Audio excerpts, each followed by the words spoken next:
Hello दोस्तों, नमस्कार।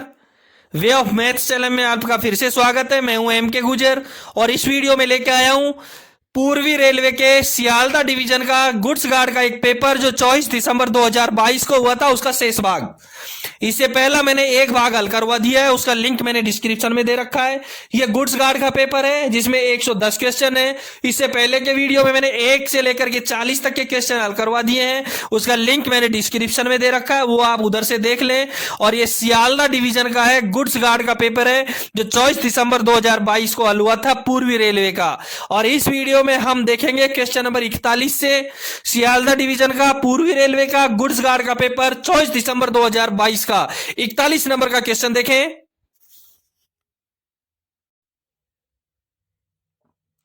41 number का क्वेश्चन है, कॉलिंग ऑन सिग्नल का इस्तेमाल किया जा सकता है। ए में दे रखा है बाधित लाइन पर ट्रेन प्राप्त करना जब ऊपर का सिग्नल खराब हो, और सी में दे रखा है ए या बी। ध्यान रहे, कॉलिंग ऑन सिग्नल जब दिया जाता है जब कोई अवरुद्ध लाइन में गाड़ी लेनी हो, बाधित लाइन पर ट्रेन को प्राप्त करना हो, बिल्कुल सही है। जब ऊपर का सिग्नल खराब हो, जब जिस सिग्नल के नीचे कॉलिंग ऑन लगा हुआ है वो सिग्नल खराब हो, तो हम कॉलिंग ऑन सिग्नल का प्रयोग कर सकते हैं। और ए या बी, इसका मतलब 41 से क्वेश्चन में ए सही है और बी सही है, तो इसका आंसर रहेगा सी। 41 से क्वेश्चन का आंसर रहेगा सी। इससे पहले के वीडियो में 1 से लेकर 40 तक के क्वेश्चन हल करवा दिए, उसका लिंक डिस्क्रिप्शन में दे रखा है, जरूर देखना। 41 से क्वेश्चन का आंसर हो गया सी। 42 नंबर का क्वेश्चन देखेंगे। स्टॉप सिग्नल के नीचे शंट सिग्नल ऑन पोजीशन में दिखेगा। किसी स्टॉप सिग्नल के नीचे शंट सिग्नल लगा हुआ है तो ऑन पोजीशन में क्या दिखाएगा? लाल रोशनी। बिल्कुल गलत है, क्योंकि लाल रोशनी रोक सिग्नल के द्वारा दिखाई जाती है। लाल रोशनी केवल रोक सिग्नल के द्वारा दिखाई जाती है जो ऑन पोजीशन में होता है। क्षैतिज रूप से दो सफेद रोशनी, स्वतंत्र रूप से लगा हुआ शंट सिग्नल में क्षैतिज रूप से दो सफेद रोशनी दिखाई जाती हैं। क्षैतिज रूप से दो सफेद रोशनी कब दिखाई जाएंगी? जब शंट सिग्नल स्वतंत्र रूप से लगा हो, और कोई रोशनी नहीं। बिल्कुल आंसर सी सही रहेगा। स्टॉप सिग्नल के नीचे शंट सिग्नल यदि ऑन पोजीशन में रहेगा तो कोई रोशनी नहीं दिखाएगा, कोई रोशनी नहीं दिखाएगा। पीली रोशनी कॉलिंग ऑन सिग्नल दिखाता है जब ऑफ पोजीशन में होता है। जब ऑफ पोजीशन में होता है, जब कॉलिंग ऑन सिग्नल कौन सी रोशनी दिखाता है? पीली रोशनी। 42वें क्वेश्चन में आपको चारों ऑप्शन मैंने बता दिए। लाल रोशनी कोई भी रोक सिग्नल ऑन पोजीशन में दिखाएगा। क्षैतिज रूप से दो सफेद रोशनी शंट सिग्नल स्वतंत्र रूप से लगा हो जब दिखाएगा। और कोई रोशनी नहीं, जब शंट सिग्नल स्टॉप सिग्नल के नीचे लगा होगा तब दिखाएगा। और पीली रोशनी कॉलिंग ऑन सिग्नल दिखाएगा। ठीक है, आपका 42वें क्वेश्चन का आंसर क्लियर हो गया। 43 नंबर का क्वेश्चन देखेंगे। 43 नंबर के क्वेश्चन में है, स्लिप साइडिंग का उद्देश्य क्या है? स्लिप साइडिंग का उद्देश्य किसकी सुरक्षा करना है? ए में आउटलाइन साइडिंग, बी में ब्लॉक सेक्शन, सी में स्टेशन सेक्शन और डी में स्टेशन सीमा।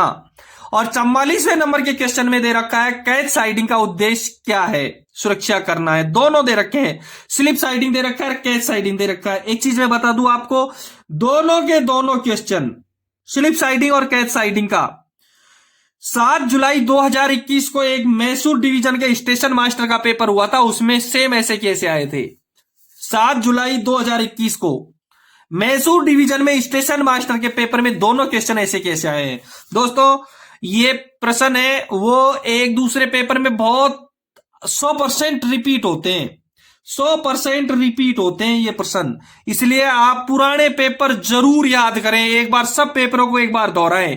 यदि आपको पीडीएफ चाहिए तो मेरे टेलीग्राम लिंक पे क्लिक करें, और यदि आपके पास कोई पेपर है तो मुझे आप व्हाट्सएप और टेलीग्राम पे जरूर भेजें, मैं आपको उनके लिंक हल करके जरूर भेजूंगा। बहुत सारे पेपर मैंने हल करवा रखे हैं, उनका लिंक मैंने सबका इस डिस्क्रिप्शन में दे रखा है, वो आप जरूर देखें। यदि आप चैनल पे नए हैं तो एक बार चैनल को जरूर सब्सक्राइब करें। देखें स्लिप साइडिंग, 43वें नंबर के क्वेश्चन में मैं आपको स्लिप साइडिंग बता देता हूं। स्लिप साइडिंग मेरे स्क्रीन पे भी आपको दिखाई दे रही है, और स्लिप साइडिंग में आपको बता भी देता हूं क्या होती है। स्लिप साइडिंग उन स्टेशनों पर बनाई जाती है जहां स्टेशन ऊंचाई पर बना हो और ब्लॉक सेक्शन की ओर अत्यधिक ढलान हो। स्लिप साइडिंग उन स्टेशनों पर बनाई जाती है जहां स्टेशन ऊंचाई पर बना हो और ब्लॉक सेक्शन की ओर अत्यधिक ढलान हो, जिसके कारण स्टेशन पर रखे हुए किसी भी वाहन के, क्लियर कर लेना, जिसके कारण स्टेशन पर रखे हुए किसी भी वाहन के ब्लॉक सेक्शन की ओर रोल होकर जाने की संभावना रहती है।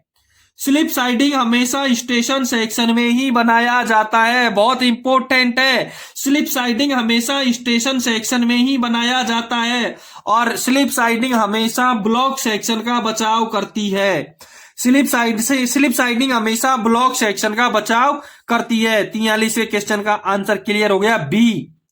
44वां क्वेश्चन में कैच साइडिंग दे रखी है, सुन लो, कैच साइडिंग के बारे में भी आप देख लेंगे। कैच साइडिंग की परिस्थिति के अनुसार, कैच साइडिंग को परिस्थिति के अनुसार स्टेशन सीमा या ब्लॉक सेक्शन दोनों में कहीं भी बनाया जा सकता है। कैच साइडिंग को परिस्थिति के अनुसार स्टेशन सीमा या ब्लॉक सेक्शन दोनों में कहीं भी लगाया जा सकता है जब ये स्टेशन सीमा में होती है। जब कैच साइडिंग स्टेशन सीमा में होती है तो पिछले ब्लॉक सेक्शन का बचाव करती है और आवश्यकता अनुसार इसे ढलान वाले ब्लॉक सेक्शन में भी बनाया जा सकता है, तब इसे टेस्ट इंक्लाइंट कहते हैं। जब इसे टेस्ट इंक्लाइंट कहते हैं। आपका 43वां क्वेश्चन क्लियर है, आपका 44वां क्वेश्चन क्लियर है, ठीक है। 45वां क्वेश्चन देखेंगे। देखिए 45वां क्वेश्चन, दिन में हरी झंडी और रात में सफेद रोशनी को ऊपर और नीचे, सीधा ऊपर और नीचे जितना संभव हो उतना ऊंचा और नीचा लहराना दर्शाता है।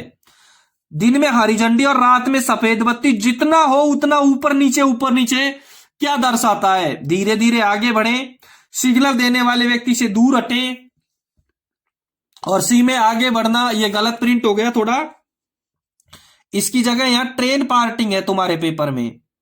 इसकी जगह आपके जो पेपर था उसमें ट्रेन पार्टिंग था, इसलिए इसको हम ट्रेन पार्टिंग पढ़ेंगे।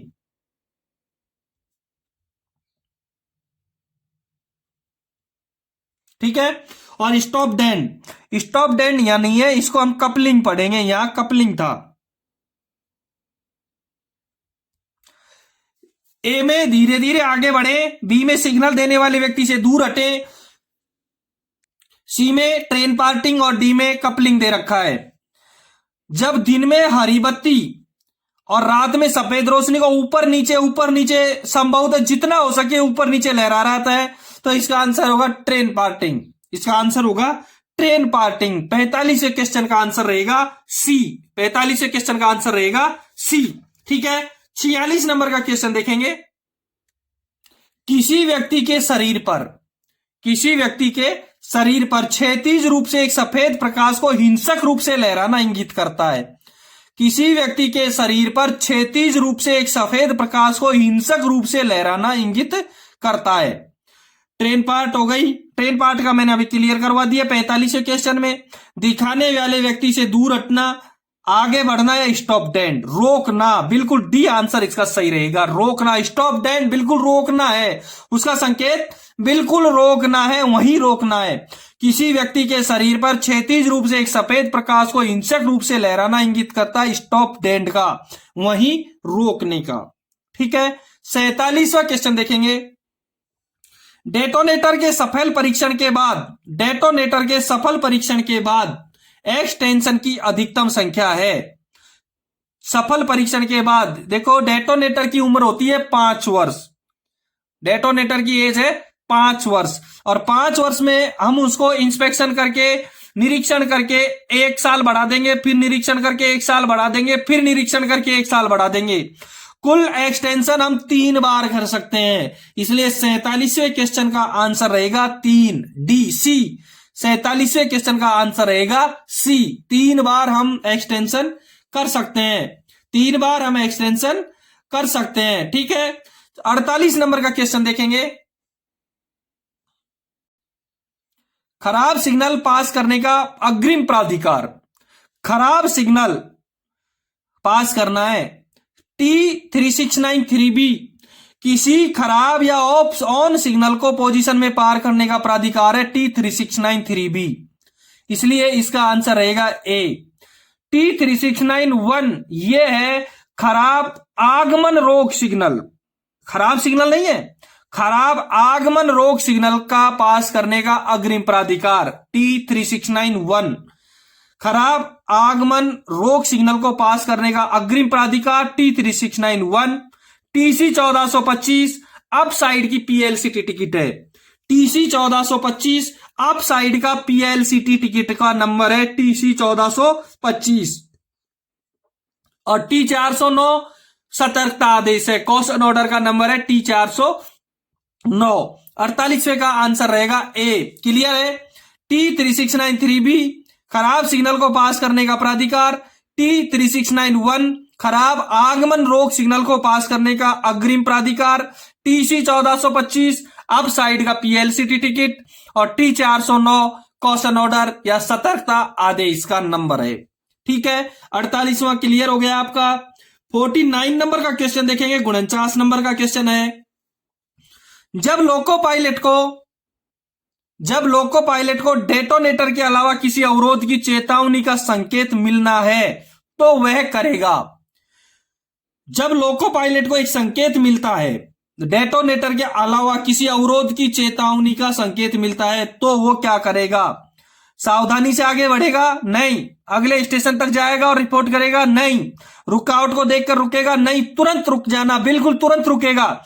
यदि उसको डेटोनेटर के अलावा किसी अवरोध या चेतावनी का संकेत मिलता है तो वो तुरंत रुकेगा। क्या करेगा? वो तुरंत रुकेगा। इसलिए 49वें क्वेश्चन का आंसर रहेगा डी। 49वें क्वेश्चन का आंसर रहेगा डी, इसका आंसर रहेगा। ठीक है, 50वां क्वेश्चन देखेंगे।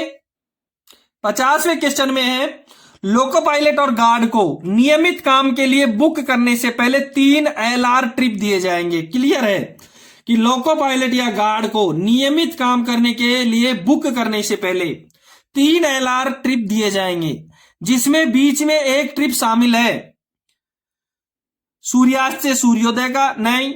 0 बजे से 20 बजे तक का, नहीं। 21 बजे से 7 बजे तक का, नहीं। 20 बजे से 6 बजे तक का। बिल्कुल क्लियर है। लोको पायलट को नियमित ड्यूटी पे लेने से पहले उसको 3 LR ट्रिप दिए जाएंगे।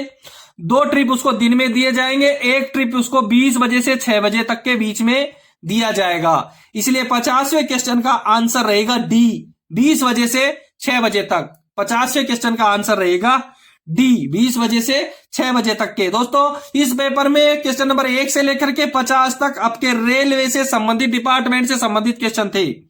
अब 51 नंबर से जो क्वेश्चन शुरू होते हैं वो होते हैं गणित के क्वेश्चन, नॉर्मल मैथ के क्वेश्चन शुरू होते हैं। देखते हैं 51 नंबर का क्वेश्चन देखें। 51 नंबर के क्वेश्चन में है, दी गई भिन्नों में से सबसे छोटी भिन्न कौन सी है? दी गई भिन्नों में से सबसे छोटी भिन्न कौन सी है? अब भिन्न देखें कौन कौन सी है, देखेंगे। 51 नंबर का क्वेश्चन है, 1/2, 2/3, 3/4 और 1/4। बहुत सरल तरीका बताऊंगा इसको हल करने का। छोटी भिन्न कौन सी है इसमें? सबसे पहले इनको पॉइंटों में लिख दो। 1 में 2 का भाग देंगे, 1/2 का मतलब होता है आधा, 0.5, 0.5। 2/3, 3 का भाग 2 में देंगे, जाएगा नहीं, इसलिए 0.20 हो जाएगा। 3 6 18, बच गया 2, फिर 20 हो जाएगा। 3 6 18, 0.6। 3/4, 4 का भाग 3 में नहीं जाता है, पॉइंट लगा दो, 30 हो जाएंगे। 4 7 28, 4 7 28, 2 बच गए और 4 पंजे 20। 1/4, 1/4 का मतलब होता है आधे से आधा, 0.25। आधे से आधा, आधा तो 1/2 है ही, 0.50 जीरो हम लगा सकते हैं। देखो 0.50, 0.66, 0.75 और 0.25। सबसे छोटा 0.25, इसलिए सबसे छोटी भिन्न कौन सी होगी? 1/4। 51 नंबर के क्वेश्चन का आंसर रहेगा डी, 1/4। ठीक है, क्लियर हो गया। 52 नंबर का क्वेश्चन देखेंगे, देखें। सेम 51 नंबर के क्वेश्चन का उल्टा है, दी गई भिन्नों में से सबसे बड़ी भिन्न कौन सी है? इन भिन्नों में से सबसे बड़ी भिन्न देखनी है। 5/7, 6/7, 3/5 और 2/3। इसमें चारों भिन्नों में से सबसे बड़ी भिन्न कौन सी है, देखते हैं। 52 नंबर का क्वेश्चन देखें। पहली भिन्न है 5/7, 6/7, 3/5 और 2/3। पॉइंटों में लिख दो। नीचे की संख्या बड़ी है, सब में ऊपर की छोटी है, तो दशमलव लगेगा। 50 हो गए, 7 7 49, एक बच गया, एक के 0 लगा दिया, 7 एकम 7, ठीक है। 6/7 में पॉइंट लगा दिया, 60 हो गए, 7 तो 8 56, बच गए 4, 40 हो गए, 7 पंजे 35।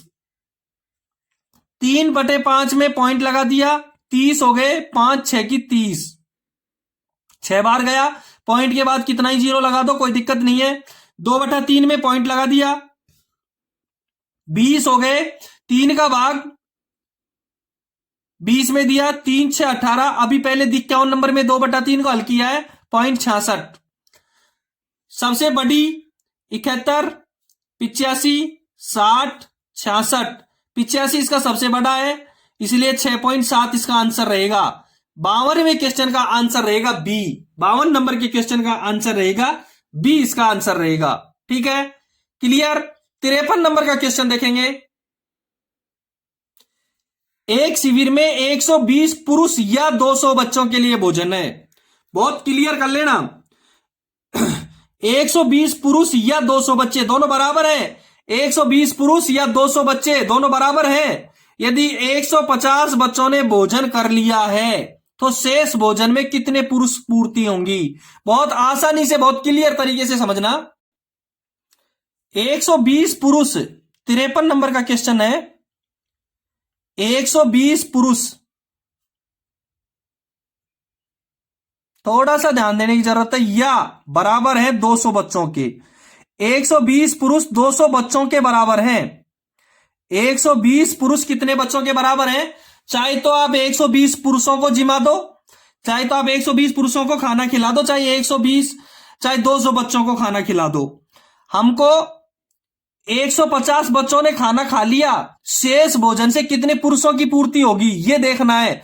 200 बच्चों में से 150 ने खाना खा लिया, 50 बच्चों कितने पुरुषों के बराबर होते हैं ये देखना है हमको। क्या देखना है हमको? 200 बच्चों में से 150 ने खाना खा लिया, कितने बच्चे बच गए?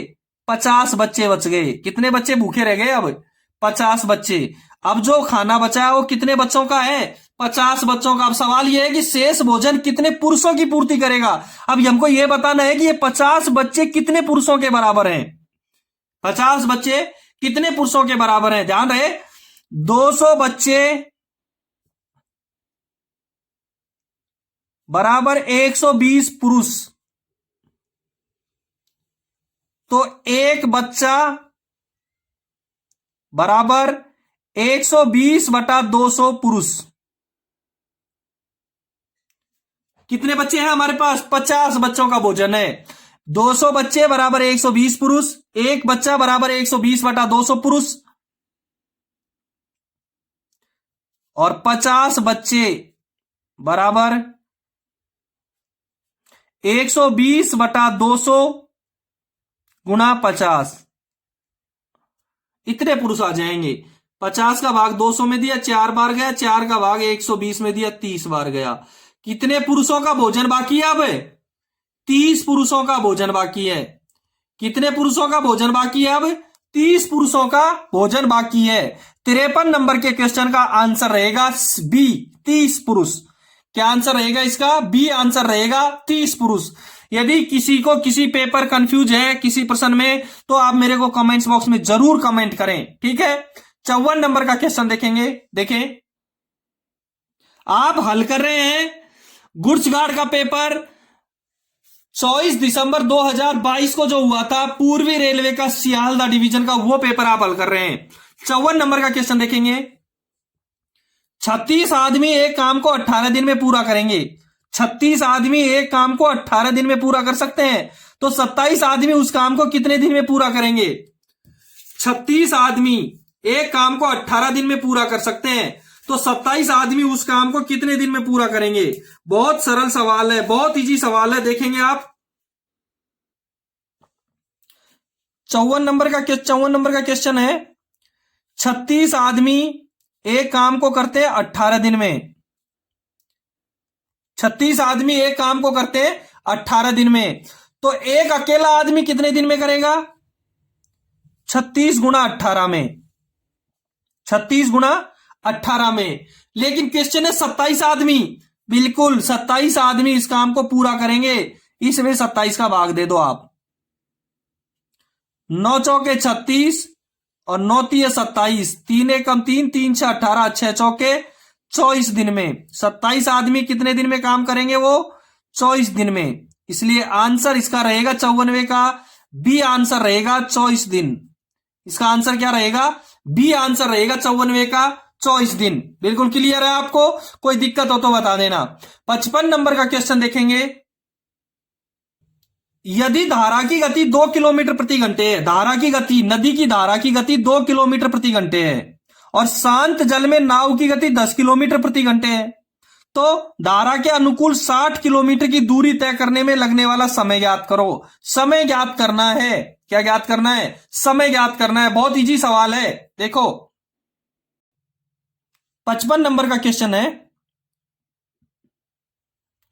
धारा की गति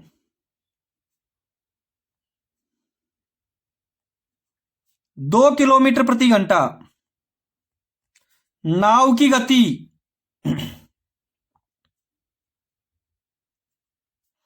10 किलोमीटर प्रति घंटा, धारा के अनुकूल, दो चीजें होती हैं, धारा के प्रतिकूल और धारा के अनुकूल। धारा के प्रतिकूल और धारा के अनुकूल। अनुकूल, धारा की अनुकूल गति। यदि अनुकूल गति पूछ रहा है तो धारा की गति और नाव की गति जुड़ जाएंगी। अनुकूल पूछ रहा है तो 2 + 10 = 12 किलोमीटर प्रति घंटा। धारा की अनुकूल गति 12 किलोमीटर प्रति घंटा। लेकिन सवाल में जब प्रतिकूल पूछेगा तो नाव की गति में से धारा की गति की घटा दिया जाएगा। 10 में से 2 घटा देंगे, 8 हो जाएगी। प्रतिकूल गति 8 हो जाएगी, अनुकूल गति कितनी हो जाएगी? 12 हो जाएगी। और दूरी कितनी है? 60 किलोमीटर। दूरी कितनी है? 60 किलोमीटर। जब हमको गति दे रखी है, स्पीड हमको दे रखी है 12 किलोमीटर प्रति घंटे और हमको दूरी दे रखी है 60 किलोमीटर। 60 किलोमीटर है ये। हमको दूरी दे रखी है 60 किलोमीटर और गति दे रखी है 12 किलोमीटर प्रति घंटा। तो हम समय ज्ञात करेंगे। क्या ज्ञात करेंगे? हम समय ज्ञात करेंगे। और समय ज्ञात करने का सूत्र होता है समय बराबर दूरी बटा चाल। समय बराबर दूरी बटा चाल। दूरी इसकी 60 है, चाल इसकी 12 है। 12 पंजे 60। कितने घंटे लगा देंगे? 5 घंटे लगा देगी। 60 किलोमीटर दूरी तय करने में नाव कितना समय लगा देगी? 5 घंटे लगा देगी। 55 नंबर के क्वेश्चन का आंसर रहेगा बी, 5 घंटे। 55 नंबर के क्वेश्चन का आंसर रहेगा बी, 5 घंटे। बिल्कुल क्लियर है? आप देखें 56 नंबर का क्वेश्चन। उससे पहले मैं आपको बता दूं, यदि आपने चैनल को सब्सक्राइब नहीं किया है तो एक बार सब्सक्राइब जरूर करें। देखेंगे 56 नंबर का क्वेश्चन। 56 नंबर के क्वेश्चन में है, एक 250 मीटर लंबी ट्रेन, एक 250 मीटर लंबी ट्रेन प्लेटफार्म को 10 सेकंड में पार करती है। 250 मीटर लंबी ट्रेन प्लेटफार्म को 10 सेकंड में पार करती है। ट्रेन की गति क्या है? लंबाई दे रखी है 250 मीटर लंबी ट्रेन प्लेटफार्म को 10 सेकंड में पार करती है। ठीक है, गति क्या है? गति रहेगी इसकी, दूरी 250 मीटर लंबी ट्रेन। ध्यान रखो प्लेटफार्म की लंबाई नहीं दे रखी है, प्लेटफार्म की लंबाई दे ही नहीं रखी है। 250 मीटर लंबी ट्रेन प्लेटफार्म को 10 सेकंड में पार करती है। ट्रेन की गति क्या है? निकाल ही नहीं सकते, निकाल ही नहीं सकते। कैसे निकालोगे? लंबी ट्रेन का दे रखा है, ट्रेन की लंबाई दे रखी है, इसमें ट्रेन की लंबाई दे रखी है, प्लेटफॉर्म की लंबाई नहीं दे रखी है। तो डाटा अपर्याप्त डाटा है, इसमें अपर्याप्त डाटा है। यदि किसी खंबे को पार करने की कहते तो दूरी में समय का भाग दे देते, चाल आ जाती, 25 आ जाता। लेकिन इसमें आपको प्लेटफार्म दे रखा है, प्लेटफार्म की लंबाई होती तो ही हम इसको हल कर सकते थे, इसलिए 56वें क्वेश्चन का आंसर डी रहेगा।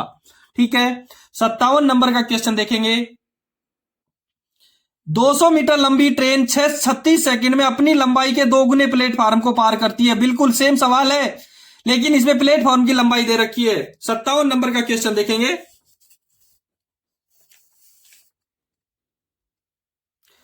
57 नंबर का क्वेश्चन देखें। दूरी 200 मीटर तो लंबी ट्रेन है, तो 200 मीटर तो अपनी ट्रेन की लंबाई खुद की हो जाएगी। अपनी लंबाई के 2 गुने लंबे प्लेटफार्म को, 400 मीटर लंबा प्लेटफार्म है, कितना हो गया, 600 मीटर हो गया। 400 मीटर लंबा प्लेटफार्म है, इसलिए 600 मीटर हो गया। चाल क्या है इसकी, 36 सेकंड। चाल समय दे रखा है 36 सेकंड, चाल ये पूछ रहा है, 36 सेकंड दे रखा है। चाल ज्ञात करेंगे, और चाल ज्ञात करने का सूत्र होता है दूरी बटा समय। दूरी बटा समय, दूरी 600 बटा समय 36। 600 में 36 का भाग देंगे, 6 का भाग 36 में दिया, 6 6 36, 100 बटा 6 आ गया। क्या आ गया, 100 बटा 6 मीटर प्रति सेकंड। 100 बटा 6 मीटर प्रति सेकंड। लेकिन हमको किस में बदलना है, किलोमीटर प्रति घंटे में।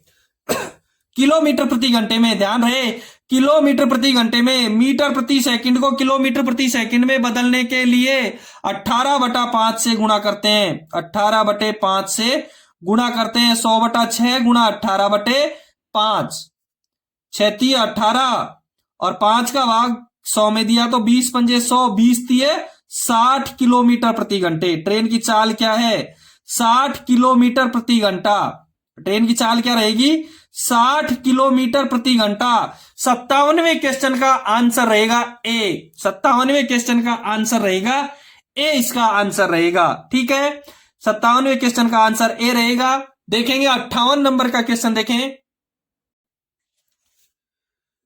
ए ने 200 रुपए उधार लिए, ये 2000 रुपए हैं भैया।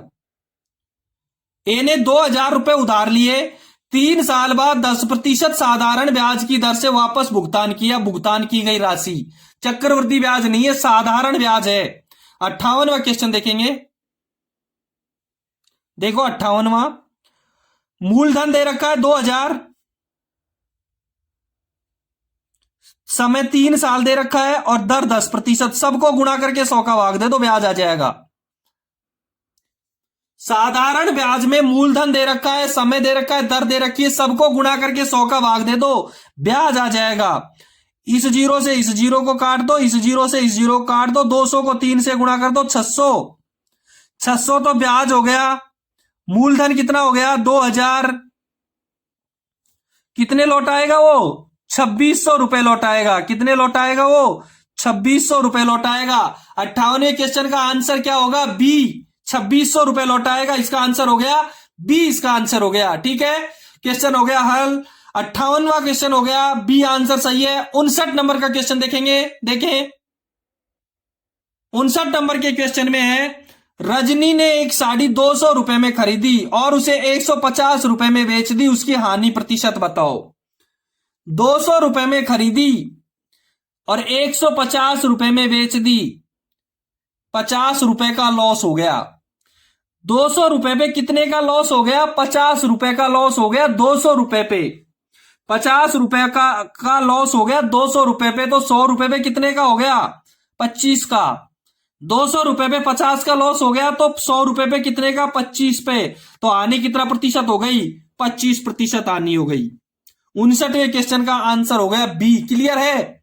200 रुपए पे हानि हो गई 50 रुपए की, तो 100 रुपए पे हानि होगी 25 रुपए की। 59वें क्वेश्चन का आंसर हो गया बी, 25 रुपए। 60वां क्वेश्चन देखेंगे। 60वें क्वेश्चन में एक साइकिल को 330 रुपए में बेचने पर एक आदमी को 10% का लाभ होता है। साइकिल का लागत मूल्य ज्ञात करना है, इसकी क्रय मूल्य ज्ञात करना है, उसने कितने में खरीदा और 330 रुपए में बेच दिया, लाभ कमा लिया 10%, क्रय मूल्य ज्ञात करना है। देखेंगे 60 नंबर का क्वेश्चन है, विक्रय मूल्य उसने दे रखा है 330 रुपए, उसने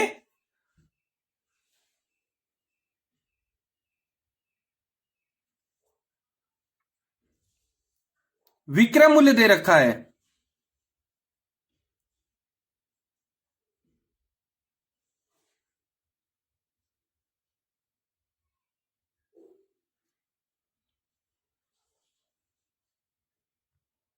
330 रुपए इसका विक्रय मूल्य है। सवाल में कह रहा है कि वो 10% का लाभ कमा रहा है, और लाभ कितना है इसका 10%। खरीदा कितने में है, लागत मूल्य ज्ञात करनी है इसकी, उसने कितने रुपए में उसको खरीदा है, उसकी लागत मूल्य ज्ञात करनी है। ठीक है, अब देखेंगे लागत मूल्य। हमको पता है जब लाभ का प्रतिशत दे रखा हो, क्या दे रखा हो, लाभ का प्रतिशत दे रखा हो, और विक्रय मूल्य दे रखा हो या क्रय मूल्य दे रखा हो, तो विक्रय मूल्य ज्ञात करने का सूत्र एक होता है कि जब क्रय मूल्य गुणा 100 प्लस लाभ प्रतिशत, क्रय मूल्य गुणा 100 प्लस लाभ प्रतिशत बटा 100 करते हैं, क्रय मूल्य को 100 प्लस लाभ प्रतिशत बटा 100 करते हैं, तो उसे गुणा करते हैं तो विक्रय मूल्य प्राप्त होता है। बहुत इंपॉर्टेंट सूत्र है कि क्रय मूल्य गुणा 100% लाभ, 100 प्लस लाभ प्रतिशत बराबर विक्रय मूल्य करेंगे तो विक्रय मूल्य प्राप्त होगा। क्रय मूल्य गुणा 100 प्लस लाभ प्रतिशत बटा 100 बराबर विक्रय मूल्य प्राप्त होगा। क्रय मूल्य ज्ञात करना है, गुणा 100 प्लस लाभ प्रतिशत 10 बटा 100 बराबर विक्रय मूल्य 330 रुपए। ठीक है, क्रय मूल्य इधर ही रह जाएगा, पक्षांतर करेंगे, क्रय मूल्य बराबर 330 जहां है वहां का वहां रह जाएगा। अब 110 बटा 100 है इधर, 110 बटा 100 उधर जाएंगे तो 100 बटा 110 उल्टा हो जाएगा। इधर जो संख्या भिन्न में है ये भिन्न उधर जाएगी तो उल्टी हो जाएगी। 110 है ये, 100 प्लस 10 110, 110 का भाग 330 में दिया, 3 बार गया, 3 को 100 से गुणा किया, 300 रुपए। साइकिल का क्रय मूल्य कितना हो गया 300 रुपए, साइकिल का क्रय मूल्य कितना हो गया 300 रुपए। 60वें क्वेश्चन का आंसर हो गया 300 रुपए। 300 रुपए में उसने साइकिल खरीदी, 60वें क्वेश्चन का आंसर सी प्राप्त हो गया। ठीक है, कोई दिक्कत हो तो कमेंट बॉक्स में जरूर कमेंट करें। 61 नंबर का क्वेश्चन देखेंगे, he is not to for what as happened, blamed, be blamed और बी ब्लेम और ब्लेम वर्ती। ठीक है, ये दे रखा है, इसका हिंदी अनुवाद होगा he is not to be blamed for what as happened, जो कुछ हुआ, व्हाट हैज हैपेंड, जो कुछ हुआ, he is not to be blamed for, उसके लिए दोषी नहीं दिया जाना चाहिए। He is not to be blamed, इसमें बी ब्लेम्ड का यूज होगा, बी आंसर सही रहेगा। He is not to be blamed, उसे दोष नहीं दिया जाना चाहिए, फॉर के लिए, व्हाट हैज हैपेंड, जो कुछ हुआ। He is not to be blamed for what has happened, जो कुछ हुआ उसके लिए उसे दोष नहीं दिया जाना चाहिए। 61 नंबर के क्वेश्चन में बी आंसर सही रहेगा। 62 नंबर का क्वेश्चन देखेंगे, Kamala's fountain pen is Shyama's expensive, सब में एक्सपेंसिव दे रखा है। कमलाज फाउंटेन पेन, कमला का fountain pen, is expensive, first form expensive Shyama's, Shyam के पेन से। कमला का फाउंटेन पेन महंगा है श्याम से। 62वें क्वेश्चन का सी आंसर सही रहेगा, एक्सपेंसिव। ठीक है, 63 नंबर का क्वेश्चन देखेंगे, the number of school drops the number of school drops, A R is और वर का यूज करना है, क्वाइट डिस्टर्बिंग। ध्यान रहे ड्रॉपर्स एस या ई एस लग रहा है फर्स्ट फॉर्म के साथ, इसलिए प्रेजेंट टेंस होगा, और प्रेजेंट टेंस होगा तो इज का प्रयोग होगा। The number of school drops is quite disturbing. School छोड़ने वालों की संख्या काफी परेशान करने वाली है। The number of school drops, school छोड़ने वालों की संख्या इज क्वाइट डिस्टर्बिंग, बहुत परेशान करने वाली है। ड्रॉप्स ड्रॉप्स ड्रॉप्स में एस या ई एस लग रहा है, इसलिए इज का प्रयोग होगा। 63वें क्वेश्चन का सी आंसर सही रहेगा। ठीक है, 64 नंबर का क्वेश्चन देखेंगे। एट स्टेशन, स्टेशन नीचे ए दी एन, प्रीपोजिशन ए एन दी का प्रयोग है।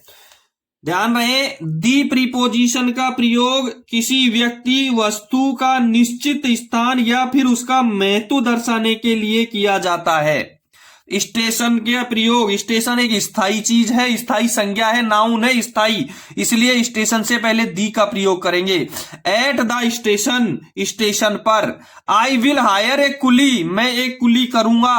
To carry my bag, bag ले जाने के लिए। स्टेशन पर, एट द स्टेशन, स्टेशन पर। I will hire a coolie to carry my bag, मैं यहां अपना सामान ले जाने के लिए एक कुली रखूंगा। स्टेशन से पहले दी का प्रयोग करेंगे। ठीक है, 64वें क्वेश्चन का आंसर रहेगा बी। 65 नंबर का क्वेश्चन देखेंगे। It is necessary that everybody Khalistan have a house. It is necessary, ये आवश्यक है, दैट की एवरीबडी प्रत्येक व्यक्ति, हैव ए हाउस घर होना चाहिए, शुड चाहिए। It is necessary that everybody, ये आवश्यक है कि प्रत्येक व्यक्ति को शुड हैव ए हाउस, एक घर होना चाहिए। यह आवश्यक है कि प्रत्येक व्यक्ति के पास एक घर होना चाहिए, शुड का प्रयोग होगा चाहिए। 65वें क्वेश्चन का आंसर रहेगा B, should have a house. ठीक है, 66 नंबर का क्वेश्चन देखेंगे। She is married, she is married, वह शादीशुदा है या उसकी शादी हुई है। एन इंजीनियर, शादी के लिए टू का प्रयोग, टू एन इंजीनियर, एक इंजीनियर से। She is married to an engineer, उसकी शादी एक इंजीनियर से हुई है। She is married to an engineer, उसकी शादी एक इंजीनियर से हुई है। 66वें क्वेश्चन का आंसर रहेगा ए। 67 नंबर का क्वेश्चन देखेंगे। क्वेश्चन से पहले यदि आप चैनल पे नए हैं तो एक बार चैनल को सब्सक्राइब जरूर करें। देखिए 67वां क्वेश्चन, 67 नंबर के क्वेश्चन में है that job is perfect him. For, to और विद का यूज करना है। फॉर हिम, उसके लिए। दैट जॉब इज परफेक्ट, वह नौकरी एकदम सही है। फॉर हिम, उसके लिए, उसके लिए। The that job is perfect for him, वह नौकरी उसके लिए एकदम सही है। ठीक है, 67 नंबर के क्वेश्चन में आंसर रहेगा ए, फोर का यूज हो जाएगा। 68 नंबर का क्वेश्चन देखेंगे। It is old television set. Old, ध्यान रहे प्रीपोजिशन ए एन दी का प्रयोग। Old, A E I O you से पहले एन प्रीपोजिशन का प्रयोग करेंगे, इसलिए 68वें क्वेश्चन के ओल्ड से पहले एन का यूज होगा। सी आंसर सही रहेगा। It is an old television set, यह एक पुराना टेलीविजन सेट है। It is an old television set, यह एक पुराना टेलीविजन सेट है। 68वें क्वेश्चन का आंसर रहेगा सी। ठीक है, 69वां नंबर का क्वेश्चन देखेंगे। She is tall, taller, very tall और टेलेस्ट। टेलेस्ट का मतलब लंबा। देन सीता, सी इज वह, टालर एंड देन सीता, तुलना कर रहे हैं इसलिए टालर का यूज होगा। She is taller than Sita, वह सीता से लंबी है। क्वेश्चन का आंसर रहेगा बी। 69वें क्वेश्चन का आंसर बी रहेगा। She is taller than Sita, वह सीता से लंबी है, वह सीता से लंबी है। 70 नंबर का क्वेश्चन देखेंगे। द टू ब्रदर्स लव, और खालिस्तान दे रखा है other, one each every between. Each एक दूसरे को। द टू ब्रदर्स लव, दो भाई प्यार करते हैं ईच अदर एक दूसरे से। The two brothers love each other, दोनों भाई एक दूसरे से प्यार करते हैं। 70वें क्वेश्चन का आंसर रहेगा बी, ईच। ये थे अंग्रेजी के क्वेश्चन। और अब आते हैं डिपार्टमेंटली क्वेश्चन, देखेंगे 71 नंबर का क्वेश्चन। 71 नंबर के क्वेश्चन में है रनिंग स्टाफ को वर्गीकृत किया गया है इंटेंसिव, एक्सक्लूडेड, कंटिन्यूअस और ईआई रोस्टर। रनिंग स्टाफ को कंटिन्यूस में वर्गीकृत किया गया है, इनको डिफाइन किया गया कंटिन्यूस। रनिंग स्टाफ को वर्गीकृत किया गया है, आंसर इसका रहेगा सी, कंटिन्यूस। ठीक है, 71वें क्वेश्चन का आंसर सी रहेगा। 72 नंबर का क्वेश्चन देखेंगे। 7th पीसी 7वें पे कमीशन के अनुसार प्रथम श्रेणी पास करने के लिए ग्रेड पे की पात्रता मानदंड है। प्रथम श्रेणी पास प्राप्त करने के लिए ग्रेड पे छठे वे 6 लेवल से ऊंचे, लेवल 6 एंड अबाउ, छठे वेतन से छठे लेवल से लेवल नंबर 6 से 6 और इससे ऊपर वालों को प्रथम श्रेणी का पास जारी किया जाता है। लेवल 6 से और उससे ऊपर, लेवल 6 भी शामिल है और उससे ऊपर, यानी कि 72वें क्वेश्चन का आंसर रहेगा ए, लेवल 6 और उससे ऊपर वालों को प्रथम श्रेणी का पास जारी किया जाएगा। 73 नंबर का क्वेश्चन देखेंगे। 72वें का ए सही रहेगा। 73 में है एक स्थायी या अस्थायी रेल सेवक एक कैलेंडर वर्ष में कितने दिनों की एलएपी पाने का हकदार होता है। एक कैलेंडर वर्ष में कितनी एलएपी, कैलेंडर वर्ष में 30 एलएपी मिलती हैं। एक स्थायी रेल सेवक को एक कैलेंडर वर्ष में 30 एलएपी, 20 एचएलएपी और 10 सीएल प्राप्त होती हैं। एक कैलेंडर वर्ष में एक रेल कर्मचारी को 30 एलएपी, 20 एचएलएपी और 10 सीएल प्राप्त होती हैं। 73 क्वेश्चन का आंसर रहेगा ए। 74वां क्वेश्चन देखेंगे। 74वें क्वेश्चन में है एक कैलेंडर वर्ष में एचएलएपी के कितने दिन एक कर्मचारी को जमा किए जा सकते हैं। ध्यान रहे, एचएलएपी अभी बताई थी, एचएलएपी 20 होंगी, सीएल 10 होंगी, एलएपी 30 होंगी। 30 एलएपी, 10 सीएल और 20 एचएलएपी होती हैं। 75 नंबर के क्वेश्चन को देखेंगे। औसत वेतन पर अधिकतम दिनों का अवकाश जो संचित किया जा सकता है 300 दिन। 75वें नंबर का आंसर का क्वेश्चन का आंसर रहेगा डी। औसत वेतन पर अधिकतम कितने दिनों का अवकाश संचित किया जा सकता है 300 दिन। 75 नंबर के क्वेश्चन का आंसर रहेगा डी। 76 नंबर का क्वेश्चन देखेंगे।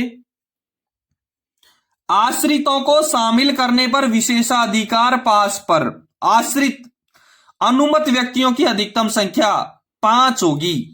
76वें क्वेश्चन में है आश्रितों को शामिल करने पर विशेषाधिकार पास पर अनुमत व्यक्तियों की अधिकतम संख्या 5। बी आंसर सही रहेगा। 76वें नंबर के क्वेश्चन का आंसर रहेगा बी। ठीक है, 77 नंबर का क्वेश्चन देखेंगे। 600 में से एक से अधिक ढलान ग्रेडियंट है। 600 में से एक, इससे अधिक ढलान नहीं होने पर स्टेशन सीमा के बाहर इंजन को अलग करने के लिए लगाए जाने वाले वाहनों के हाथ ब्रेक की संख्या। Brake van plus 6, brake van plus 12, brake van plus 18, brake van और सभी, ये तो हो ही नहीं सकता है। 600 में से एक से अधिक ढलान नहीं है तो स्टेशन सीमा के बाहर इंजन को अलग करने के लिए लगाए जाने वाले वाहनों के हाथ brake, brake van plus 18, brake van plus 18। B C answer सही रहेगा। 77 नंबर के क्वेश्चन का आंसर रहेगा सी, ब्रेक वन और 18 व्हीकल। ठीक है, 78 नंबर का क्वेश्चन देखेंगे। पैसेंजर ट्रेन चलाते समय एलपीए सुनिश्चित करेगा कि यात्री बोगियां ओवरशूट न करें प्लेटफार्म को। पैसेंजर ट्रेन चलाते समय एलपीए सुनिश्चित करेगा कि यात्री बोगियां ओवरशूट नहीं करें, प्लेटफॉर्म से नीचे नहीं चली जाएं। स्टार्टर और सन सिग्नल को यदि वो पार करती हैं, स्टार्टर और सन सिग्नल को वो पार करती हैं तो इसको स्पार्ड माना जाएगा, लेकिन प्लेटफॉर्म को बोगियां पार नहीं करें। 78 नंबर के क्वेश्चन का आंसर रहेगा ए, 78 नंबर के क्वेश्चन का आंसर रहेगा ए, प्लेटफॉर्म को वो पार न करें। 79 नंबर का क्वेश्चन देखेंगे। जब भी किसी दुर्घटना, लोको फेलियर, ओएचई सप्लाई फेलियर आदि जैसे किसी कारण से ट्रेन को ग्रेडियंट पर रोका जाता है तो यह आवश्यक और महत्वपूर्ण है कि इसे लागू किया जाए। A9 ब्रेक है, SA9 ये भी इंजन का ब्रेक है, A and B none of the above. जब दुर्घटना या लोको फेलियर, ओएचई सप्लाई फेलियर आदि जैसे किसी कारण से ट्रेन को ग्रेडियंट पर, ढलान पर रोका जाता है तो उसके पूरे ब्रेक लगाना बहुत आवश्यक है। A9 और SA9 इंजन के दोनों ब्रेक हैं, इसलिए दोनों ब्रेक लगाने आवश्यक हैं। आंसर रहेगा C, A एंड B, यानी A9 ब्रेक अप्लाई करना पड़ेगा और SA9 ब्रेक भी अप्लाई करना पड़ेगा। आपका 79 नंबर के क्वेश्चन का आंसर रहेगा C, A और B दोनों इसके आंसर रहेंगे। 80 नंबर का क्वेश्चन देखेंगे। निम्नलिखित मामले में स्टाफ के एक सदस्य को नई घोषणा प्राप्त की जाएगी, यानी आश्वासन लिया जाएगा। वो न्यूली ज्वाइन एट स्टेशन, ऐसा व्यक्ति जो स्टेशन पर नई ज्वाइनिंग मिली हो। बिल्कुल इसको ये भी आंसर इसका सही रहेगा। Resume duty after an absent of 15 consecutive days और मोर, यानी 15 दिन के एब्सेंट के बाद या इससे अधिक दिन की अनुपस्थिति के बाद यदि वो उपस्थित होता है। 15 दिन यदि वो ड्यूटी से एब्सेंट रहता है या बाहर रहता है उसके बाद में आएगा तो आश्वासन दिलाना है। Any change in the SWR में किसी भी प्रकार का बदलाव होने पर उसको एक घोषणा प्राप्त की जाएगी, यानी कि ए आंसर, बी आंसर और सी तीनों सही रहेंगे। एनी ऑफ द अबाउ इसका आंसर रहेगा D. When newly joined at station पर नई ज्वाइनिंग प्राप्त करने पर सदस्य की घोषणा प्राप्त करनी है। Resume duty after an absent और 15 डेज और मोर, 15 दिन के बाद एब्सेंट के बाद उपस्थित हो या इससे ज्यादा उपस्थित होगा, ज्यादा दिन बाद उपस्थित होगा तो उसको घोषणा प्राप्त की जाएगी। Any change in the SWR, या किसी भी प्रकार का एसडब्ल्यूआर में बदलाव होता है तो उसको घोषणा प्राप्त की जाएगी। 80 नंबर के क्वेश्चन का आंसर रहेगा डी। ए, बी, सी सारे क्वेश्चन इसके सही हैं। ठीक है, सेकंड भाग में इतना ही हल करवाएंगे। अगले भाग में 81% से हल करवाऊंगा और इससे पहले भाग में 1 से 40 तक के हल करवा दिए थे, उसका लिंक मैंने डिस्क्रिप्शन में दे रखा है, वो आप वहां से देखें। और इस भाग में इतना ही, फिर मिलते हैं 81 नंबर के क्वेश्चंस के साथ में अगले वीडियो में। धन्यवाद।